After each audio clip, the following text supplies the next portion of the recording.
We are joined by Rowan University. They just completed play in the fourth game of the 2016 NCAA Division III Softball Championship Series.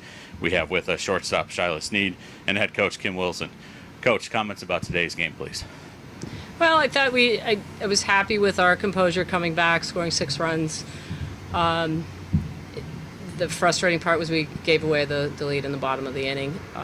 But I was proud of the kids to keep fighting. We had base runners on throughout the game.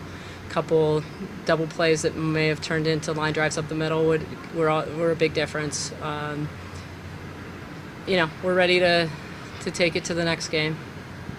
Let's talk about that a little bit from a coaching perspective. You're down early and your team makes a huge run to come back into it, and then you give it up in the bottom of the inning, just like your talk there. But you still have some fight left as it was still early in the game. Talk a little bit about the message after that fourth inning came across that you were passing on to your team. Well, our big thing is hitting the ball. That's what we like to do. We like to, take care of the ball. So we just wanted to attack it one out at a time, one hit at a time, and we knew we thought we could put some more runs on the board. Base runners were on. We just didn't get the key hits when we needed them. Shilah, you were part of the offensive outburst for you today, and you're putting the meat part of the bat on a very good pitcher out there. What was working for you? What was the mindset coming into the game, and what was working for you today? For me, the mindset was just to stay calm and just pick my pitch throughout the game. I mean, I did find myself getting nervous at times, but we worked on our breathing and just controlling ourselves, and I think that's what helped me today. And let's talk a little bit about on the defensive side. Messiah had 4 errors today. You guys had 2 miscues as well, so the 6 errors combined. A little bit of a sloppy game.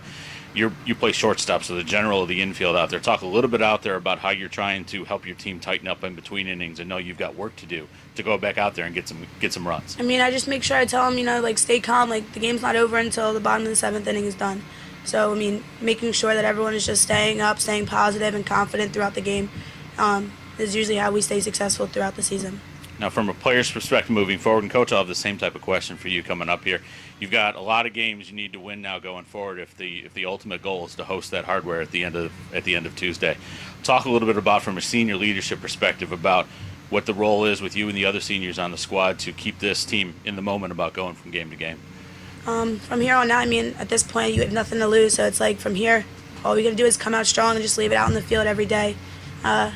We have 5 seniors, and every day we just make sure that we are keeping everyone up. We generally want the loudest ones in the dugout, making sure that everyone's staying on task, which is the game, and just getting it done. Coach, with the experience that Rowan has had in the NCAA tournament before, you've been on the top and on the bottom of the bracket. How is that experience going to help you bring this team forward to continue on in the tournament? Well, I just think the big thing is just to focus on the next game, next pitch, just stay one pitch at a time. Next week has nothing to do with tomorrow. That's all we're focusing on is that game tomorrow. And then we'll talk about that game real quick tomorrow to finish things out. You have a 1:30 contest against Illinois Wesleyan University. You may have had a chance to see them play today. What are your initial thoughts on coming up against the Titans tomorrow? I saw him play a little bit. It'll be a long night going over some stuff tonight, so I'm not really sure at this point. Well, Coach and Shilah, I want to thank you for joining me. Good luck in your next game. Thank you. Thank you.